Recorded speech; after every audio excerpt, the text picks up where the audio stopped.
Welcome to another episode Out of the Blank podcast. I'm here with TJ. How's it going? TJ, what is the worst job you can possibly think of? The first job that I ever had that I could possibly think of was a paperboy. I said the worst job, not the first. Oh, the worst job. What's the worst job I could possibly think of? Yeah. Alaskan crab fisherman, probably. Wow. All right. I'm a Maryland boy, so that's like crabs are hometown, man. That's like my favorite cuisine. But I was thinking like weatherman, like that's a job you can be absolutely 100% wrong in. And then next thing you know, you still have a job. It's not like they don't fire you. No, you get some job security, that's for sure. But I don't know. The risk of imminent death and disaster on a crab ship, might put that one maybe into a number one above weatherman for me. I guess I didn't think about the risk and imminent death. I'm thinking about like the giant haul of crabs that you're getting, like where it's like I can just literally crack them right out of the water, not even cook, just raw crab. Who cares? Maryland, eh? You said you're getting a hurricane? Yeah, that's what I'm saying. The What's going on? weatherman Yeah. said that it was going to be 52 degrees out, and it's like 36 with 20-mile-an-hour gust winds, where I'm like, I have to put a hoodie on in my house because I'm too poor to put up the heat. Yeah, we got snow now. Snow. Yesterday was our first snow up here.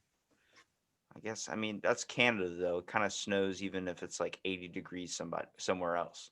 We're not too far from you. We're pretty much the same latitude, so the same kind of weather patterns essentially. So I'm telling you, it's the weatherman thing. You can literally say whatever you want. Say, there's going to be a tornado coming into town and it's going to hit. Everybody grab food and water, food and water. And then next thing you know, it's the next day, it's like 90 degrees out. It's like, it's okay. It's the earth. I blame climate change. Yeah, yeah. It's interesting what's warm and what's cold to different people. Going over to Ireland, I know you go. Well, I think in Celsius, right? So I have to think the conversion. 10 degrees Celsius is probably about 50 degrees Fahrenheit, I think. Does that sound about right to you? Don't ask me, bro. I'm Yeah. telling you, I still I'm get just messed throwing up out with random numbers here. I get messed up when it hits time zones. Some people do daylight savings time in America, and then some people don't. And I'm figuring, like, are you 3 hours or 2 hours behind me? They're like, actually, we're 4 hours behind you because we don't do daylight savings time. And I'm like, why can't we all just work off one system? This would be Yeah. amazing. Like, if I have to change, that's fine. I'll drive on the wrong side of the road. I don't care. Yeah, I got daylight savings time is a weird one. Although I benefited from it this time around because as we just changed over on the weekend, I was going into work, but the guy before me had to work the extra hours, so I got the extra hour of sleep. So it was nice. I was about to say, does he just clock out? Be like, hold on, no, I don't do that for time change. I'm not getting the extra hour. I'd rather go home. Yeah. So No, it's TJ, all good. what is it Yeah. So exactly yeah, that you do, or what would you say defines you? those are two different questions. um, what I do is I do a lot of different things. What defines me, my primary role, and the thing I'm most proud of is being a dad. My life changed after having my kids, so they're kind of my utmost priority and love. And so the things I do are for them. So I basically utilize whatever skill set I have in things that I'm either interested and or good at to try and build a future for those little ones. What And would you consider what you're good at? I teach self-defense, combatives, hand-to-hand combat, use of force, escort controls, arrest controls for security as well. Um, Work in security and done security for almost 20 years. And so that's just kind of that aspect of it as well. And more recently, in the last 5 or 6 years, I've gotten into photography, so I've been leaning more heavily into that as I age. Kind of more like self-defense was fun and all, but now that you got bigger priorities, for instance, like your kids, it might be easier to take a safer route with like photography or something where you can actually still enjoy and also be able to do the things with your kids that you want to do, like play football, like Imagine trying to protect Kanye West every single day. By the time you're in your 40s, you want to find a different job there. Some people, I guess, like the lifestyle and that, but I guess it just depends on, I guess, what someone's priorities are. And I love being here for them, and I still get to do the things that I love and the things that I'm good at, and while I get to come home and see them pretty much every day. And then when there's times I have to travel for something, then that's not a problem. Luckily I'm not a single parent. I have a wife, and so I can accommodate that. So yeah, it's a pretty good life. I can't complain. I think when people think security, they think of like the movie Role Models, or not Role Models, Drillbit Taylor, where the kids were trying to hire like a bodyguard. They're either picking like the biggest one that's like doesn't know how to fight, but is very, very, I guess, would say like just looks like they could eat you or kill you. And then it's like the complete opposite, where it's the really short guy, but he's covered in tattoos and he looks like a thug. It's like, how did you even get started in wanting to do security? Because I feel like everybody takes a karate class and they're like, I know exactly what to do if somebody stabs at me with a knife like this in a downward angle. Like, I'm like, when is anybody stabbing that way? And it does happen. It does happen. Knife, when you're not a trained friggin' assassin, knife attacks are really emotional, personal attacks, right? So there's a lot of anger, a lot of big motions this way, a lot of big motions. It actually does, yeah, it does actually occur. You can see like CCTV footage or cell phone footage of, like a guy chasing down his ex and being on top of her and just, 60, 70 times stabbing her while people are just filming off to the side. So yeah, that kind of attack does happen. But sorry, the original question, how it got into security, or do you want to how it got into security or into the combatives aspect? Which one do you find that you're more fond of? I always identify more with the combatives aspect. Just lifelong passion, love, infatuation Is with there martial arts. is there a separation there between security and that? Is it more like Oh, security is yeah. more about you defending something, and then combative is more about defending yourself in a terrible situation? Security is about managing risk and managing emergencies basically that occur. So, put security is about putting layers of protection in place to protect you from the likelihood of an outcome. That could be that could be a physical threat, like a human threat. That could be an environmental threat. You get lost in the woods. What measures have you put in place to keep yourself alive, etc. In terms of training, in terms of equipment, in terms of notification systems, all these things. So you build these layers of protection around whatever you're trying to protect, whether it be a person or a thing, property, and then basically it makes your job essentially monitoring those systems, managing those systems, right? So because of those redundancies in place, where you're kind of the final one controlling it all. And then the combatives is again, it's dealing with specific violent, a violent person that's trying to attack you. That could be, now in security context, you might be trying to enforce a liquor law, a liquor act to keep a bar's liquor license. You might be trying to enforce some local statute or provincial statute or something, and you're escorting people out, whatnot. And so there's a use of force, and then there's when people attack you and there's self-defense, and those kinds of things kind of can those because in security you're protecting someone, you're dealing with someone that's a threat, then there's a higher likelihood that you're going to be dealing with someone that kind of meets that threshold. So there's a crossover of skill, but it's a separate thing entirely. I think the most important part about, first of all, taking any self defense training class is not only if you ever encounter a terrible situation, God forbid that does happen, but more about being able to sense the dangers. Like when they tell you about a fire, make sure, hey, don't have this over this because this could cause a fire. Everything's a warning. I think that should be major signs you should pick up if somebody's following you. Maybe stop. Don't walk into the dark alley. Wait a second for this person to pass. Like, notice the key features that might be a sign of something might actually have to happen, or something might actually go down. Yeah, broadly speaking, self-defense can be broken into three categories. You have risk management, threat management, and crisis management. So your risk management is exactly what you're talking about: situational awareness. behavioral analysis, being able to read body language, being able to know the situation you're in, being able to read social cues or things that don't fit that give you maybe a little bit of a red flag. Know what to look for, what to pay attention to, and how to move yourself about in that environment. So that's your risk management. And then again, in security context, is putting those layers of protection in place. You get your threat management, which is something seems off, something is a pressing threat. What is my response now to stop that from becoming escalating into a crisis where I'm under attack, and now where I'm responding to an action. You want to be the one taking action because it's faster than reaction. But if you fail to meet the threat at that level, it escalates to a crisis now where you're responding to a threat rather than presenting the stimulus for them to respond to, right? So then that's basically where your self-defense training comes in. It also comes on a factor too when you start taking self-defense class. There's like I have like a weird thing about it when it comes to an ego issue. I think that it's important that you should take a self-defense class because I think what it does is it kind of annihilates this fear aspect of things when it comes out to being in public, knowing that you can take somebody. Let's say you're a blue belt in Brazilian Jiu-Jitsu or something like that.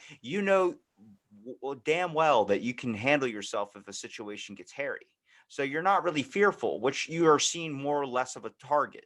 So if somebody's in a bar or something, they're like, well, I wouldn't want to mess with that guy because he looks like he might know some things. But then there's the reverse side of that, which is that you take a class and if you don't have proper training and you just think it's all about kicking ass, you end up becoming a bully, which I feel like, especially if you talk from a parent's perspective, you want your kids to be able to defend themselves, but you don't want them to go so far as to becoming the bully. And I think that if more people took self-defense training classes or they took things like Brazilian Jiu-Jitsu, all these other types of things, it's so fucking hard if they stick with it that it ends up training that out of you, that aggression. It gets it all out. It doesn't turn you into this person that just sees a problem at home or sees an issue and then holds it inside of them and then takes it out on someone at school. You learn to train, you learn to focus, you learn to release a lot of that. That's why a lot of kids get into boxing. It's why Mike Tyson was so fucking good at boxing.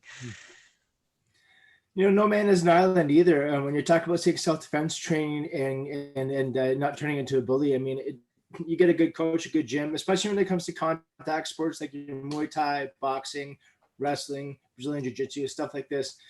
When you're constantly butting up against other people and trying out your stuff, a bully doesn't really last long, right? It's a tight group of people that cares about each other. They care about each other's progress. And you jump into there as an outsider coming in and you start to turn into a bully, it's not going to last very long. You won't last very long there. So there's kind of built-in protections against that in that type of environment, I find.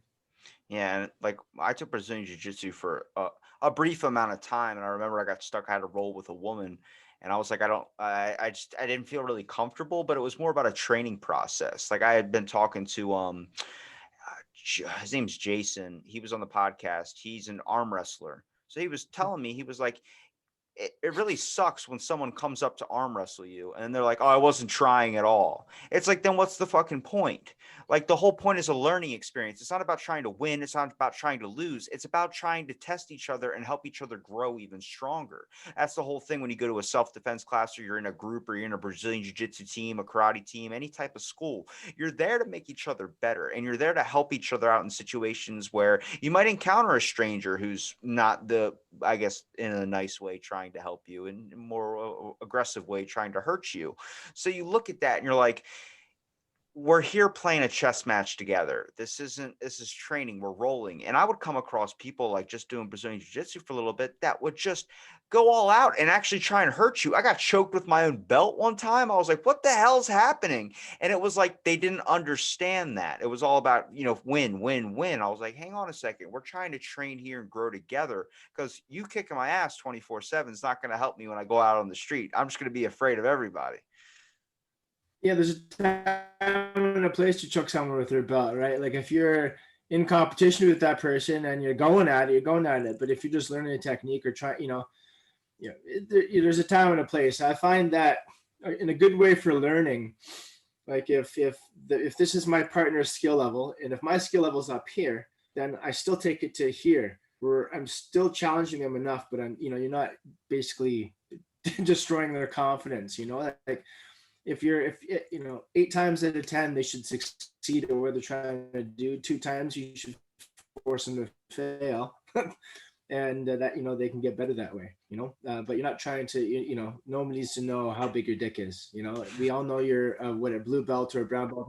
Like, we all know that you can out grapple me. This is fantastic, right? But I'm trying to learn. Now there's a time for them to push you like that and make you squirm and make you panic. There's a time for that, because you need to experience that too. But time and a place for everything. There's a time for learning slow.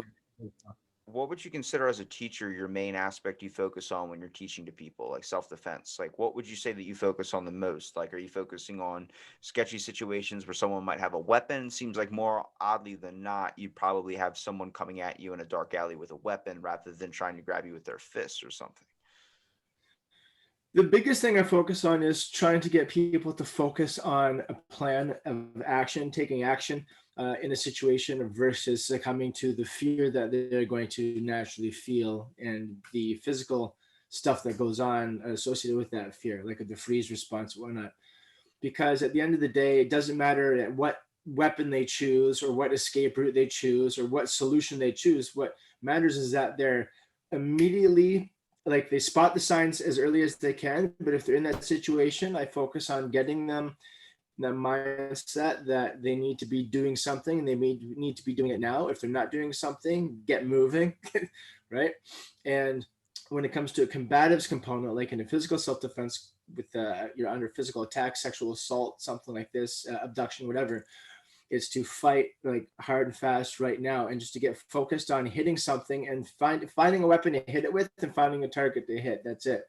And that's all we focus on. And we just drill that over and over and over and over and over again with basic gross motor stuff that's not complicated, because all I need to know when I get this I want them to have a Pavlovian response, like stimulus response, right? The bell rings, they drool. I'd be attacked, or I see this scenario. My automatic response instinctively is to just respond in this fashion. So you try to make it as simple as possible, and then you just try and basically beat that response into them. Yeah, kind of So like if that when somebody they has get back, if somebody follows you into an alley with like a gun or something, the best thing is, if you can't run or you can't hide or you can't get away, then the best thing to do would be to charge them and make sure they're not able to pull the gun out to be able to hurt you.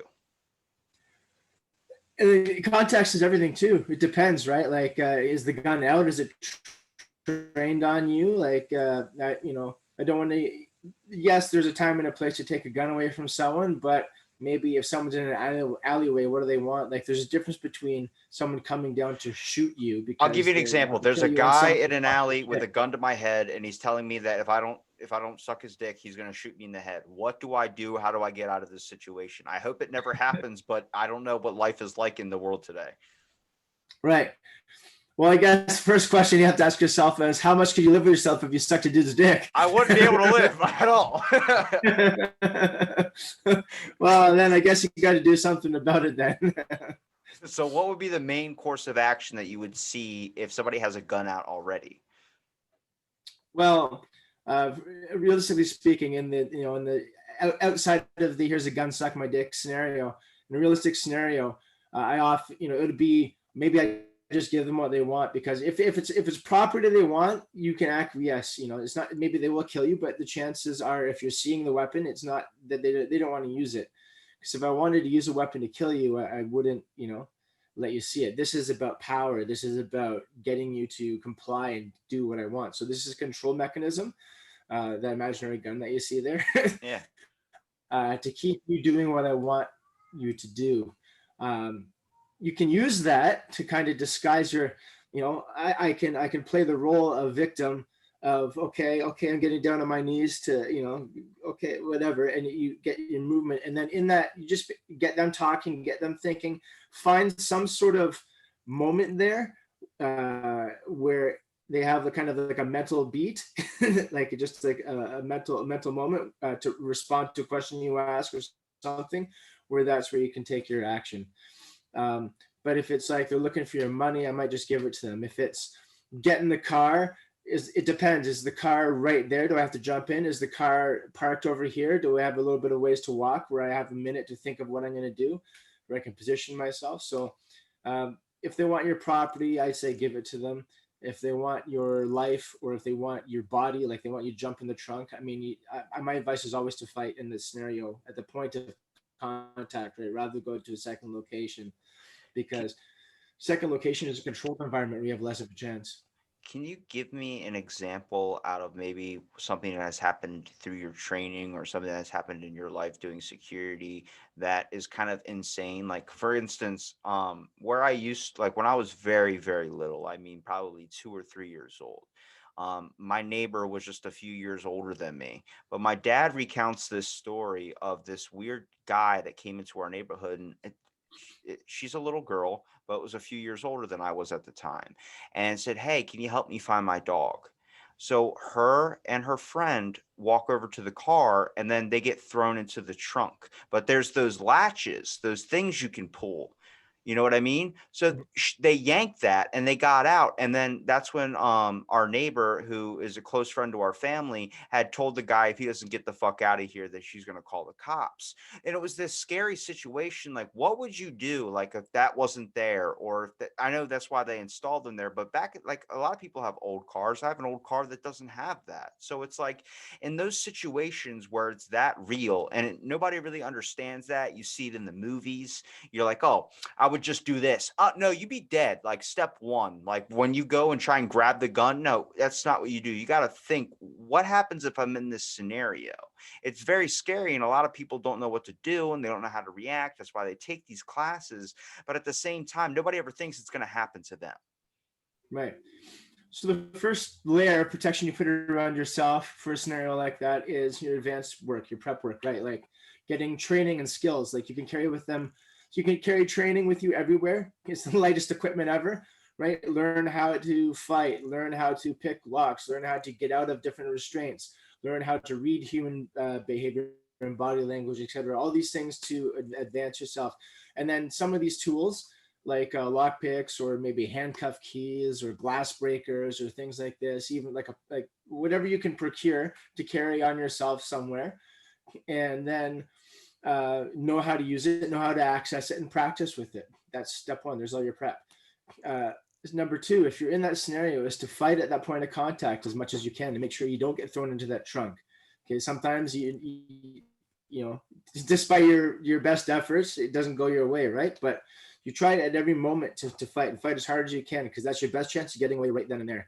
You get thrown into the trunk, you fail, and then you're slammed in the trunk, you're driving away. Okay, now this is where you're going to think about if they didn't do a proper search, because remember, when they're trying to throw you into a trunk, they need to do it quick. They don't want to be seen, right? They may not do a proper search. So, like for example, here on my I have a glass breaker. There's a handcuff key right there, right? I have lock picks I carry like in a patch on my hat, and the handcuff key, and some Kevlar rope for for whatever. So if they forget to take these things, they don't search well enough, right? Because it looks innocuous. Then you can start to use that maybe to get out of the duct tape restraints they use.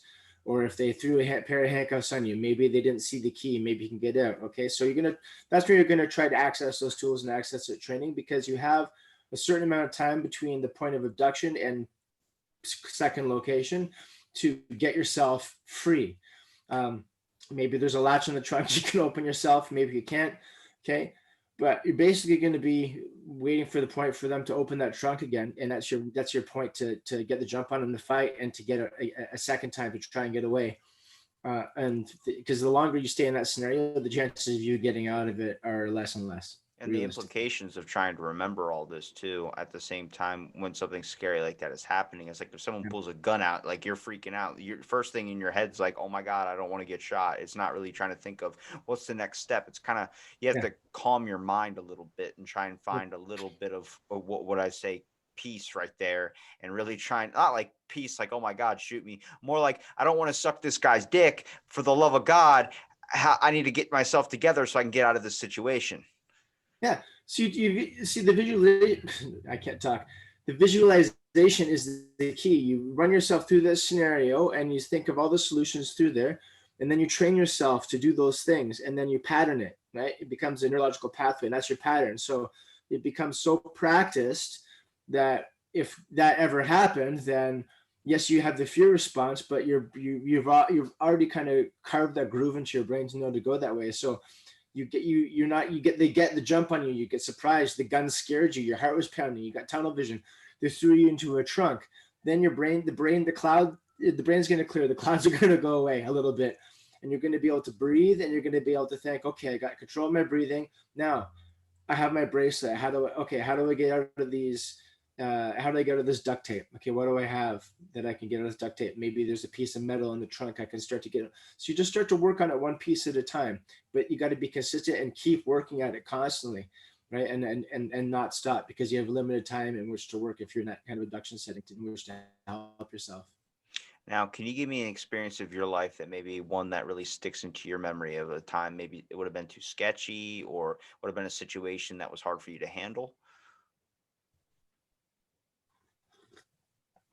Hard to handle, yeah, sure. Years as a bouncer, um, 16, 17 years working on door and in clubs. I'm not the biggest guy. I'm 5'11", and in my bouncing career, the security career, I was anywhere from 150 pounds to 175 pounds, with a brief stint where I made it up to 190 pounds. Those were the days, but basically 160, 170 pounds for most of my security career, and a lot of bigger guys out there. So there's a lot of times when you get you get in over your head with force scenarios, right? Because there's a lot of larger guys in groups, gangs, things like this, right? So you're just one person. So a lot of uh, yeah, a lot of times where there was a little bit of in over my head for sure. Well, I mean, can you give me an experience, like tell me a story of maybe one time that you thought you might not have got it handled? Yeah. So the worst injury I sustained, I think, in a security scenario was when I was working in 2009. 2009, I believe it was this year, at a bar in Toronto, and we had this all the bottle service tables booked out, and they were with triads, so some gangs, and we were short staffed that night, so there was only, I think, 10 of us on staff that night. There's normally a lot more. We were almost halved in size. And so as such, we were all just kind of covering the important spots. So I was out in the back in the smoking patio outside, kind of in the far back. Call comes over the radio that there's this fight in the bottle service area, and it sounds pretty frantic and urgent over the radio. So I just go running and get inside, and there's just this big brawl, and it's glass flying everywhere. Your shot glasses, your bottles, your rocks glasses, the thermoses or the coolers that they bring the bottles in, they're being Yeah. flying. People standing on tables and stuff, and I see our guys, some of our security, inside the middle of that, being a glass and stuff thrown at them. So I kind of come to the outside of the action, and I go in and I grab a guy that just launched a bottle, and I throw him down onto the floor as I turn. And when I turned, that's when I got bottled from behind. I have a big scar on my head from it, and my legs gave out. So I was conscious, but I don't know if you had your bell rung or been concussed, but you kind of have the underwater feeling, Yeah.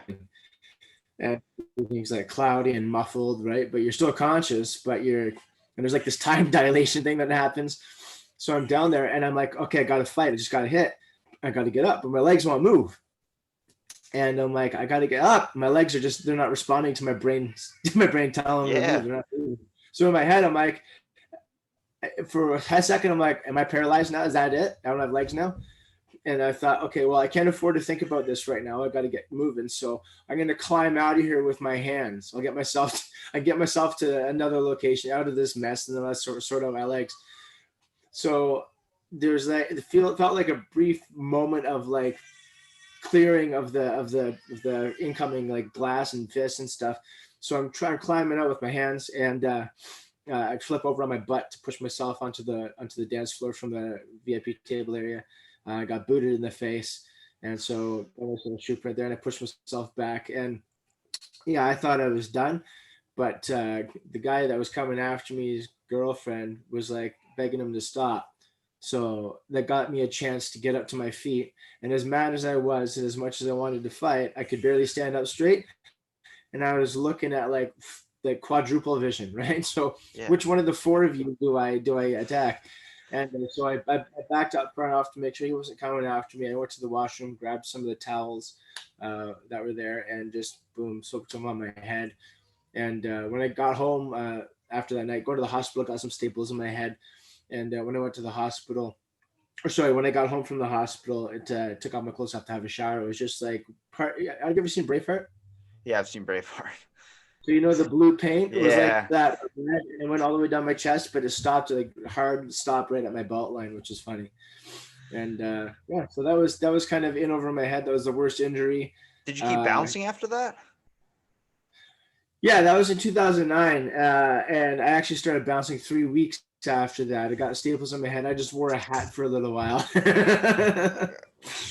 Hey, what's with the fancy fedora? It's like no reason. I'm just feeling stylish today. Styling it. That's right. It's Peacocking it. it's funny because I wanted to be a bouncer because my brother was a bouncer at this local bar called Fishtails, and it always seemed fine. I would go and see him during like the day or something, so it was like slow roll, nothing crazy happening. But I would hear these stories at night of like just insane drunk people. Like one dude, my brother actually knocked himself out. So what happened was there was a guy that had slapped a girl after drinking too much, and he just starts running down the street or whatever, drunk walking down the street like he's just leaving. He's like, I'm out of here. My brother ran, and he's the type of guy where I'm like, this is why you need a lot of training. It's that type of thing. That's why I think cops need training. Some people just don't understand. Like it doesn't always have to be a fight. It doesn't always have to be like, I need to handle this. And he's a combative person. So he ran and tackles this drunk guy that's walking down the street, puts him in a seatbelt. Dude, legs immediately buckle. He slams his head right on the concrete. My brother knocks himself out. I'm like, that's like, you hear stories like that 24/7. He's constant, like, not just him, but people that work there that are bouncers. There was one kid, threw out like a 24-year-old who was down on vacation or whatever, was getting too drunk, but he was throwing bar stools and stuff at like windows and shit, like breaking stuff. He refused to pay for the damages, and then he sued the bouncer that just kindly walked him out. I mean, literally, this dude was 7'4", so he just starts walking like a wall, being like, "We're just leaving now," and the dude sued him. And I'm like, that sucks because you got to worry about, first of all, defending yourself. You can't sue them when they start freaking out. You have to try and contain them, and then also not acting up too much to the point where someone wants to sue you because you broke their arm. Yeah, I've had one or two negative experiences with police up here as a bouncer, but 99.9% of my encounters have been with great police. They've been really good when they respond to scenario, and um, the people here aren't as litigious enough as they try to talk a big game and they try to get the cops to press charges, at the scene, and when responding as a bouncer. And pretty much the bouncers that I've ever dealt with have like majority of the time have sided with me. You just tell them what happened. They come. They don't even believe that. They barely even believe the drunk person half the time. I do, and then you just calmly like, all right. But when it Like comes to when it comes to self-defense and security, you said that you like to combat the self kind of defense combative side to it. What would you say is the most common scenario, or more, I guess, more aligned, most common clientele that you experienced? Is it all children? Is it adults that are looking for a way to defend themselves? there's I find for self defense clientele is divided amongst two people, mostly two kind of branches, are people that are really into this as a lifestyle. They also shoot. Maybe they're also into prepping. Maybe they're into hunting. Maybe they're into sustainable lifestyles. They're into fitness, these kinds of a thing. Maybe military, law enforcement, security kind of minded people. And then the other part of it is on the domestic violence or sexual assault component, which is dealing with mostly women from any age, but really popular between the 20s to 40s. And do a lot of women's events, actually, where we combine the situational awareness behavioral analysis training with the physical combatives tools like gross motor strikes and targeting, and then with some counter custody from some of the most common restraints like your duct tape, your handcuffs, your cordage, things like this, zip ties, and we present that to specifically to a female audience. Do you find that it's mostly like women looking for help? Is that just the factor of like being preyed upon because it seems like a weak factor, like something they could take advantage of? I figured that's why like people always talk about, you hear somebody gets abducted, a kid gets abducted. It's like a fear factor. Like the kids aren't going to stop a 50-year-old man or 45-year-old man. Like a child's not going to be able to do that. It's the same thing if you're going into an alleyway. Are you going to hit up the guy that has a tank top on, giant ass muscles, or are you going to go after the woman who's clenching her purse? Right. Yeah. No. There's. It depends on the type of. I guess it depends on the type of violence you're talking about. If it's predatory violence, then yeah, I'm going to go after the one with the purse, or the at least the smaller target. There's going to be less of a consequence for me, right? Yeah. Because I want an easy meal, so to speak. Whatever it is, the meal is I'm looking for.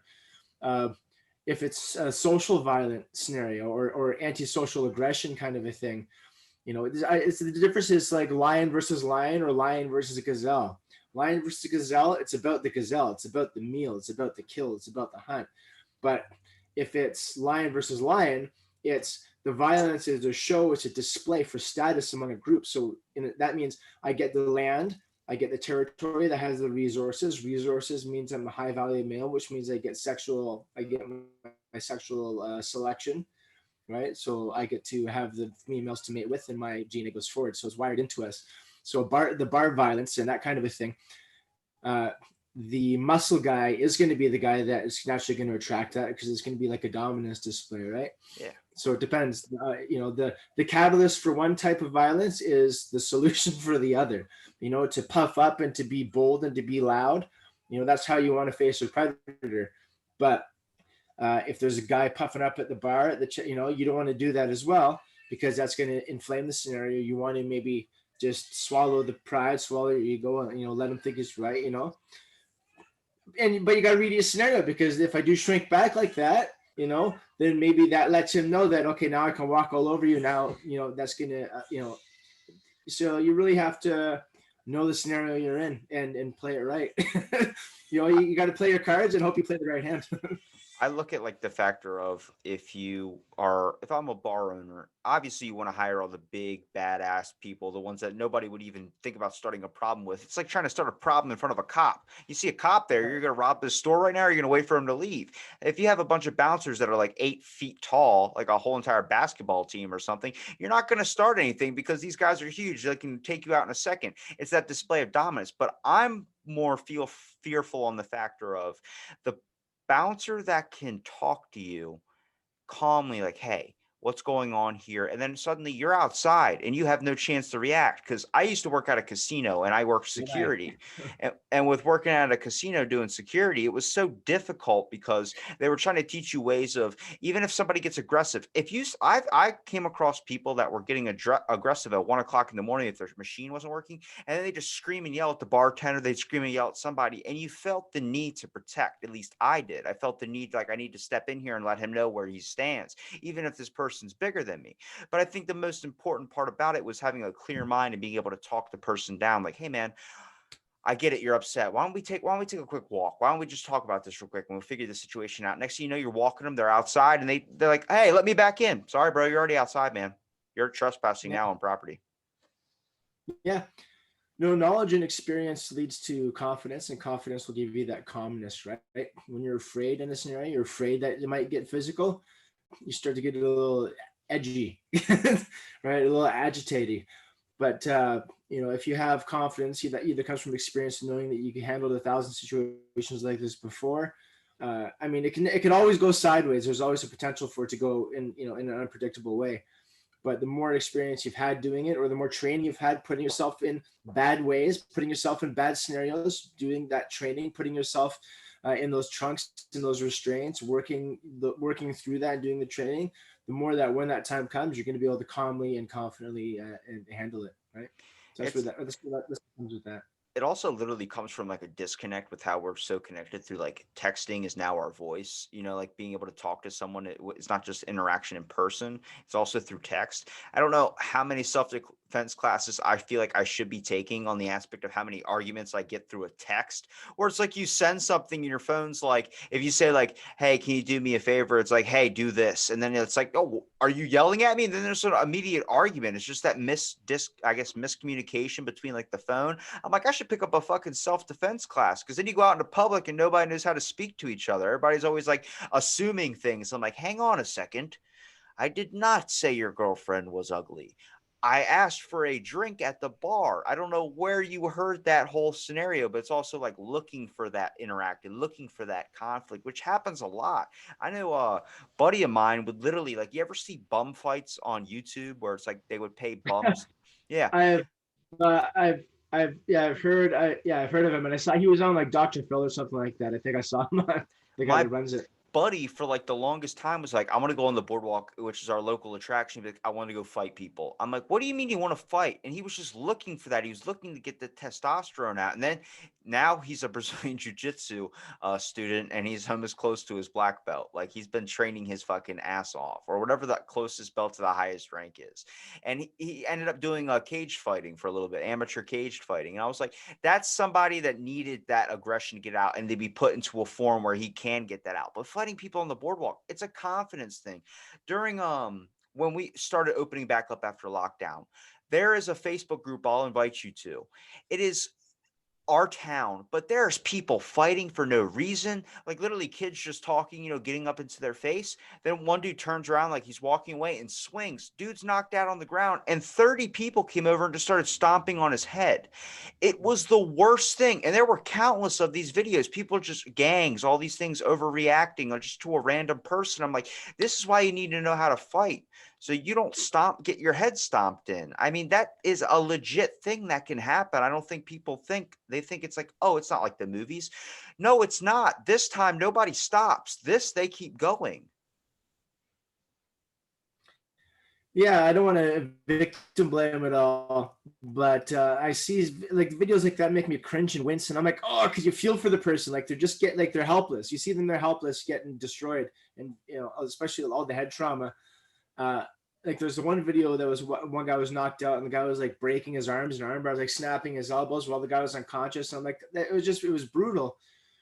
And that's in my head. I'm like, that's why I always say, like, it gets me frustrated. Like, I don't want to say learn to fight. I want to say, but I want to tell people to do that. Like, come on, fucking, like, fight back. These people do this because they know they can and get away with it. Like, break them, hit them back, focus, do the work, take them out. A lot of Learn how to times, fight. because I think it's in a situation, it's been kind of influenced into everybody, where it's like, if you do that to an aggressor, then they're going to hit you even more. So it's just like, take your licks. But it's like, when I was watching these videos and this kid getting his head stomped, I saw it hit the wood and then come back up, like he was going up to lean up, like when you get knocked out or something, you kind of come back up, like get stiff as a board, and he stomped on his head again. He went back, and there was just a couple videotaping it from their hotel room, and the girl's screaming, call the cops, go down there and help him. And the guy's like, I'm not getting my ass kicked.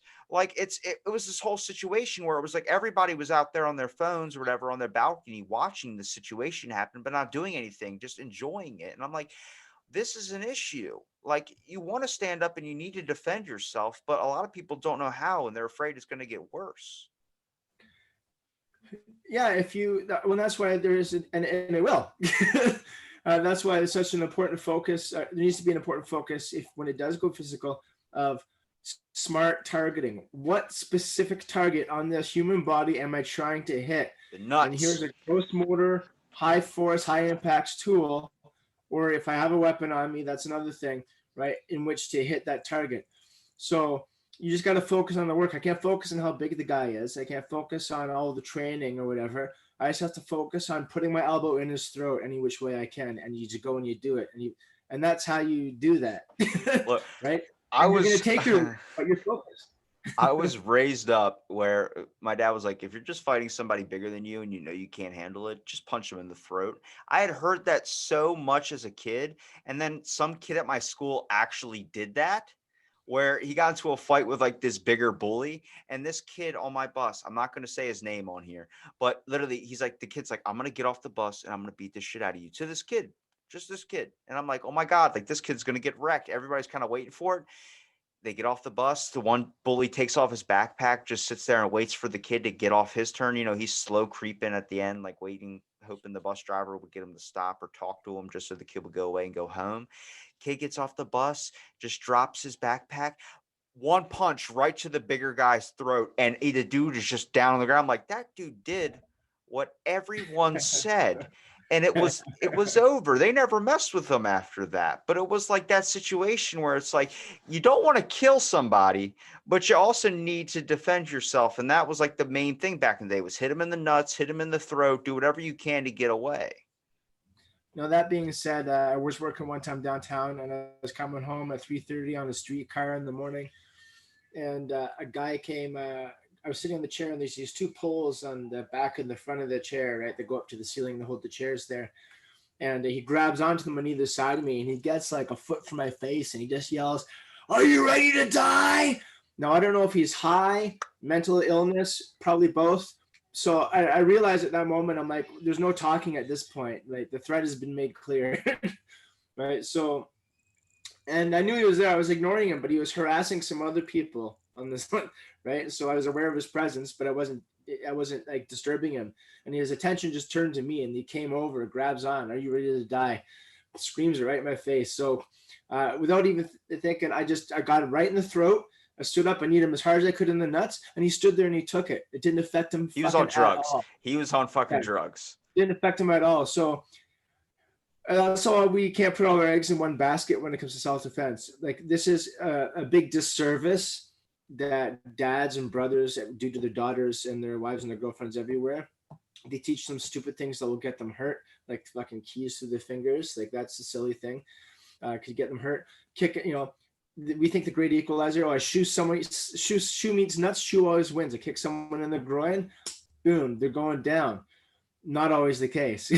I smash someone. All I got to do is smash someone. If anyone tells you all you got to do is this, then it's not accurate, right? There's no all I got to do, because you never know what's going to work or what's not going to work. All you have to do is be able to just focus on the next target and put the next see what's available to hit and what's available to hit it with, and just go. And then they respond to that stimulus you give them. And now you're looking for the next target to hit with the next weapon, and you just keep going until the threat is stopped. And then you get next thing you know, you think kick them in the nuts, you kick them in the nuts, and that's what they actually want. That's what they love. So then it's like you're just helping them out.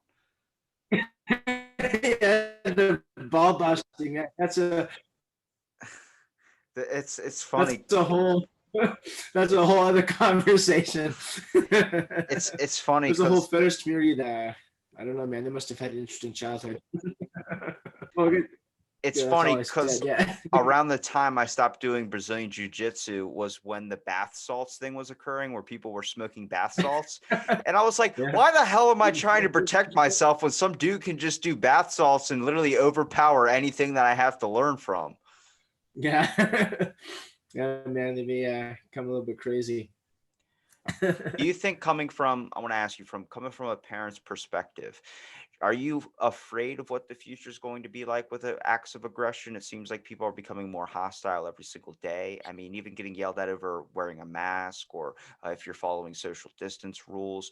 Are you afraid what the future is going to be like, or do you think it's going to get better? More people are going to be like maybe less conflicting? That's a really good question. I don't often have a lot of hope, but I think in the broader sense, I'll look at it this. I'll look at it this way. So I'll explain it this way. The past, like whatever's happened in your past, whatever you've done, like living with regret, there's nothing you do about that now. All that matters is what you do now, because you can't do anything about what you did before. So to hang yourself up and wallow in self-pity on a decision you made, or regret a choice not made, or a career path, or a girlfriend, or whatever the case is, none of that matters, because there's nothing you can do about it now. What only matters is what you can do now. Same thing in the grander scheme of things, like crowds getting more angry, or outside of like going and voting, like there's maybe not a whole lot I can do about like the direction that my country takes or that the world's taking. Can I control is I can control myself, the small circle of people around me. I can influence that. So that's where I put my focus, and that's how I deal with it, right? Regardless of where the future goes, I can prepare my kids as a parent, right, to be self-sufficient. I can prepare them to be able to protect themselves, to be able to navigate the you know the world that they're going to be inheriting. So that's all I focus on is kind of that. I become very insular as a parent because now I'm just focused on these little ones and then the community around me, and like ripple effect. Then those people are going to have an influence on their communities, and I think that's how change happens over time. So I think the bet, actually, to be honest with you, I think someone said this to me before and I didn't agree with them then, but I do now. My personal opinion is the best way of shaping a better future and changing things and making it not haywire like it is and making it a more positive place is to influence the children that are now exist that are going to be creating that world in the future, right? So I want to change the future. I start with those little seeds that are, just in the other room right there. Yeah, if everybody worked on their own little community or own little corner, the next thing you know, everybody's doing that. The whole world's going to start to change. I think everybody thinks that they need to change the whole world by doing all these giant acts all over. I'm like, look, you can't do anything in Africa. You can donate money, but you're not there. You're not experiencing it there. So Yeah. work on your corner, work where the hostility's at. And next thing you know, it's going to spread like a wildfire. Yeah. Yeah. There's causes everywhere, right? But just, we're looking at the society as a whole and how crazy it is and get overwhelmed with it and angry at it sometimes, but focus on your little corner of it, like you just said, right? And you can make an improvement in your corner, and that's going to affect the people in that corner. And then maybe they're going to positively affect people in their corner that you don't reach. And it's going to be those concentric rings out, and eventually there'll be a positive impact. And that's how that transformation happens over time, right? It's that ripple effect. Well, TJ, I appreciate you for giving me your time today, man. Is there anything you want to promote your page? Yeah, sure. I got a couple Instagram pages going on at Combative Canuck for the combative stuff. I do a podcast as well, Combative Canuck Podcast. You can get to that all through the Combative Canuck Instagram page, or you can go to kennedytactical.ca. That's my local business, Kennedy Tactical Concepts. And then on the photography front, it's tjkennedyphotography.com. Also Instagram at tjkennedyphotography. Isn't Canuck like an offensive word? Nah, Oh. no, it's not an offensive word at all. We even have a hockey team named after them. I'm about to say the Vancouver Canucks. That's right. I got the nickname when I was in Philadelphia, actually doing a Krav Maga instructor course. I was the only Canadian there, so they called me Canuck. So it's kind of like a polite jab. It was like a little joke, and I don't know. It's kind of I enjoy it. I was about to say because we had the Washington Redskins, but we see where that is at now. Right. Yeah. We don't take it as offensively or as seriously, I guess is. Well, I mean, the Instagram is a perfect name. Let me tell you something. Because when I saw the Instagram name, I was like, that rolls right off the tongue. That's perfect. Exactly. It's all about the alliteration. Anything to get someone to remember it. Well, thank you for listening to this episode of Out of the Blank podcast. Stay tuned for our next episode.